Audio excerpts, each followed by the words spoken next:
यह कहानी संजय और प्रिया नाम के दो दोस्तों की है, जिनकी दोस्ती समय के साथ गहरे प्यार में बदल गई। संजय एक साधारण पृष्ठभूमि से दिल्ली के तेज तर्रार जीवन में अपनी पहचान बनाने के लिए संघर्ष कर रहा था। कॉलेज में उसका ज्यादा मन नहीं लगता था, लेकिन जब वो पहली बार प्रिया से लाइब्रेरी में टकराया तो उसकी दुनिया मानो पलट गई। प्रिया एक समझदार, खूबसूरत और सुलझी हुई लड़की थी, जो अपने सपनों को लेकर बहुत गंभीर थी। उनकी बातचीत किताबों से शुरू हुई और धीरे धीरे चाय की चुस्कियों तक पहुंच गई। संजय को महसूस हुआ कि जैसे उसकी जिंदगी को एक नई दिशा मिल गई हो। हर दिन उसका दिल प्रिया के ख्यालों में डूबा रहता।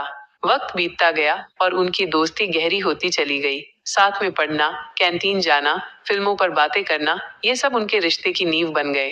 एक दिन कॉलेज के बगीचे में बैठे हुए प्रिया ने संजय से कहा, तुमसे बात करके सुकून मिलता है, जैसे जिंदगी कुछ पलों के लिए थम जाती है। संजय उस दिन कुछ नहीं बोला, लेकिन उसकी आंखों में छिपे भाव सब कुछ कह रहे थे।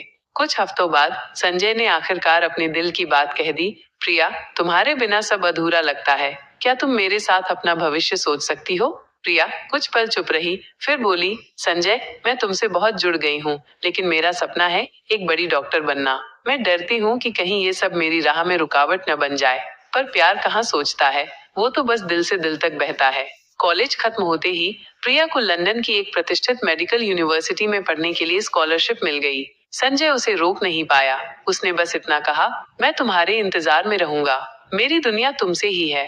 प्रिया ने जाते जाते संजय को एक डायरी दी और कहा, अगर मेरी याद आए तो इसमें लिखना, शायद ये यादें हमें फिर कभी जोड़ दें। प्रिया चली गई और संजय की दुनिया ठहर गई। संजय हर रोज उस डायरी में लिखता, आज तुम्हारे बिना चाय पी फीकी लगी, आज कॉलेज के गेट पर खड़ा रहा, शायद तुम आ जाओ, तुम्हारे भेजे ईमेल 2 हफ्तों से नहीं आए, सब ठीक है ना? वो लिखता चला गया, मानो उसकी कलम उसकी धड़कनों के साथ चल रही हो। वक्त बीतता गया, लेकिन प्रिया के जवाब कम होते गए। एक दिन प्रिया का आखिरी पत्र आया, संजय, मैं बहुत आगे बढ़ चुकी हूँ, मेरी जिंदगी अब बहुत व्यस्त है, शायद अब हमारी राहें एक नहीं होंगी। ये पढ़ते ही संजय की दुनिया बिखर गई, उसकी कलम वहीं अटक गई। संजय ने खुद को संभालने की कोशिश की, नौकरी की, घर चलाया, लेकिन भीतर से वो खाली होता चला गया। हर रात वो डायरी खोलता और एक नई बात लिखता, आज तुमसे मिले 3 साल हो गए हैं, तुम्हारा सपना पूरा हो गया, मेरा अधूरा रह गया। उसके दोस्तों ने उसे शादी करने की सलाह दी, लेकिन उसका दिल सिर्फ एक नाम पुकारता था, प्रिया। 8 साल बाद एक दिन संजय किसी कॉन्फ्रेंस के लिए मुंबई गया। वहाँ एक मेडिकल सेमिनार चल रहा था और एक नाम सुनकर उसका दिल जोरों से धड़कने लगा, माइनस डॉक्टर प्रिया मेहरा। स्टेज पर वही मुस्कान थी, वही आंखें, पर चेहरा अब और परिपक्व लग रहा था। सेमिनार खत्म होने के बाद संजय ने हिम्मत जुटाकर उससे मिलने की कोशिश की। प्रिया थोड़ी देर के लिए ठिठकी, फिर कहा, संजय, तुम। उस मुलाकात में बहुत सारी खामोशियां थीं। प्रिया बोली, मैंने सोचा था तुम मुझे भूल जाओगे, पर तुमने वो डायरी नहीं छोड़ी ना? संजय ने कहा, तुम भूल जाओगी ये सोचा था, पर मैं नहीं भूला, मेरी हर सांस ने तुम्हें याद किया है। प्रिया की आंखें भर आईं। वो बोली, मैंने बहुत कुछ पाया, लेकिन तुम जैसा साथ नहीं। उनकी वो मुलाकात कुछ घंटों की थी। प्रिया अब शादीशुदा थी, एक बच्ची की माँ भी। उसने कहा, हमारी कहानी अधूरी ही सही, पर सबसे खूबसूरत रही। तुमने मुझे कभी बुरा नहीं समझा, और शायद यही सबसे बड़ी मोहब्बत होती है। संजय मुस्कुराया, दर्द भरी मुस्कान, और कहा, कभी कभी सबसे बड़ी मोहब्बत वो होती है जो मिलती नहीं, बस यादों में जिंदा रहती है। प्रिया ने आखिरी बार उसकी डायरी देखी और उसमें लिखा, तुमने जिस कलम से मेरी यादों को जिंदा रखा, उसी कलम से मेरी जिंदगी का सबसे खूबसूरत हिस्सा लिखा।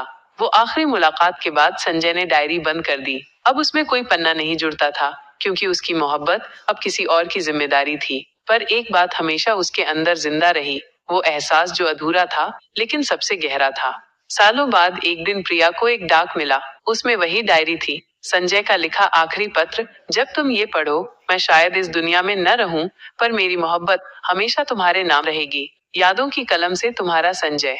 प्रिया ने उस डायरी को सीने से लगाया और फूट फूट कर रो पड़ी। अब वो भी जान गई थी, सच्चा प्यार वो नहीं जो साथ रह जाए, बल्कि वो होता है जो दूर रहकर भी कभी दिल से जुदा न हो। प्रिया के हाथ में जब संजय की डायरी पहुंची, तो मानो उसके जीवन की सारी आवाजें एक पल को शांत हो गईं। उसने एकांत में जाकर वो डायरी पढ़नी शुरू की। पन्नों पर लिखे हर शब्द में संजय की सांसें महसूस हो रही थीं। प्रिया, आज तुमसे बात किए बरसों हो गए हैं, पर यकीन मानो मेरी सुबह अब भी तुम्हारे नाम से होती हैं। मैंने हर दिन तुम्हारे बिना जिया, पर हर पल तुम्हारे साथ बिताया। प्रिया अब खुद से नजरें नहीं मिला पा रही थी। वो जानती थी कि उसने किसी ऐसे इंसान का दिल तोड़ा जो उसकी रूह से प्यार करता था। प्रिया अब हर रोज संजय की डायरी के पन्ने पलटती और जैसे ही कोई नई बात पढ़ती वो उसे महसूस करने लगती। उसे वो लम्हे याद आते जब संजय उसके लिए चाय लाता, किताबों के बीच से फूल निकाल कर देता और उसकी हर बात को बिना थके सुनता। अब जबकि संजय दुनिया में नहीं था, वो हर मोड़ पर महसूस होने लगा था। उसके पति ने भी महसूस किया कि प्रिया अब गुमसुम सी रहने लगी है। एक दिन उसने प्रिया से पूछा, क्या तुम अब भी किसी और को सोचती हो? प्रिया की आंखें भर आईं। मैं उसे भूल नहीं सकी, लेकिन मैं तुम्हारे साथ हूँ। सिर्फ एक एहसान चुकाने के लिए नहीं, बल्कि क्योंकि मैं टूटकर जीने से डरती हूँ। संजय की डायरी में आखिरी पन्ने पर एक नोट था, अगर कभी ये डायरी तुम्हारे पास पहुंचे तो इसे उन लोगों को दिखाना जो सच्चे प्यार पर भरोसा खो चुके हैं। प्रिया ने एक निर्णय लिया। उसने एक ब्लॉग शुरू किया, नाम रखा यादों की कलम से। वहां वो संजय की डायरी के पन्नों को छापने लगी। लोग उसकी कहानियों को पढ़कर रोते, प्रेरणा लेते और मोहब्बत में डूब जाते। धीरे धीरे वो ब्लॉग इतना प्रसिद्ध हो गया कि कई प्रकाशकों ने उस पर किताब छापने की पेशकश की। प्रिया ने संजय की याद में एक किताब छापी, संजय की कलम। संजय की कलम किताब देश भर में चर्चित हो गई। टीवी इंटरव्यू, न्यूज़पेपर आर्टिकल्स, हर जगह सिर्फ एक नाम गूंजा, संजय। प्रिया हर बार कैमरे के सामने यही कहती, ये कहानी सिर्फ मेरी नहीं, उन सभी की है जिन्होंने किसी को सच्चे दिल से चाहा, लेकिन उन्हें खो दिया। किताब के पिछले पन्ने पर एक संदेश छापा गया, अगर आप किसी को चाहते हैं तो उससे कहिए, शायद देर हो जाए, पर अफसोस से बेहतर है एक कोशिश। प्रिया की बेटी आर्या अब 14 साल की हो चुकी थी। एक दिन उसने अपनी माँ से पूछा, माँ ये संजय कौन है? तुम उसकी डायरी हर दिन क्यों पढ़ती हो? प्रिया ने उसे सब कुछ सच सच बता दिया। आर्या कुछ पल चुप रही, फिर बोली, क्या मैं भी उनकी तरह किसी से इतना प्यार कर पाऊंगी? प्रिया की आंखें भर आईं। अगर करोगी तो टूटोगी भी, पर याद रखना, सच्चा प्यार चाहे जितना भी दर्द दे, वो दिल को अमीर बना जाता है। आर्या ने कहा, तो मैं तुम्हारी कहानी स्कूल की स्पीच में सुनाऊंगी, ताकि सब जाने कि प्यार सिर्फ पास होने का नाम नहीं, बल्कि निभाने का भी होता है। किताब के अगले संस्करण में प्रिया ने एक और चैप्टर जोड़ा, मेरे शब्दों से तुम्हारी आत्मा तक। उसमें उसने एक पत्र लिखा, मानो संजय की रूह को भेज रही हो। संजय, तुमने मुझे समझा, मुझसे प्यार किया और बिना किसी अपेक्षा के निभाया। अब जब मैं तुम्हें महसूस करती हूँ तो लगता है जैसे तुम कहीं पास हो। मेरी कलम अब सिर्फ मेरी नहीं, तुम्हारी भी है। एक शाम प्रिया को एक युवक मिला, 24 साल का, नाम राहुल। उसने कहा, मैम, आपकी किताब ने मुझे आत्महत्या से बचा लिया। मैं प्यार में टूटा था, लेकिन आपकी कहानी ने मुझे समझाया कि बिछड़ने के बाद भी जीना मुमकिन है। प्रिया ने उसकी आंखों में देखा और मुस्कुरा दी। प्यार में जीना सिखा देना, बस यही काफी है। अब प्रिया की जिंदगी एक मिशन बन चुकी थी, सच्चे प्यार की आवाज बनना। उसने यादों की कलम ट्रस्ट की स्थापना की, जहां वो टूटे दिलों को जोड़ने का काम करती और हर साल संजय की याद में एक कार्यक्रम आयोजित करती। एक रात प्रिया ने सपना देखा। संजय एक बगीचे में बैठा था, हाथ में वही डायरी लिए। वो मुस्कुराया और बोला, अब तो तुमने मेरी कलम को अमर कर दिया, प्रिया।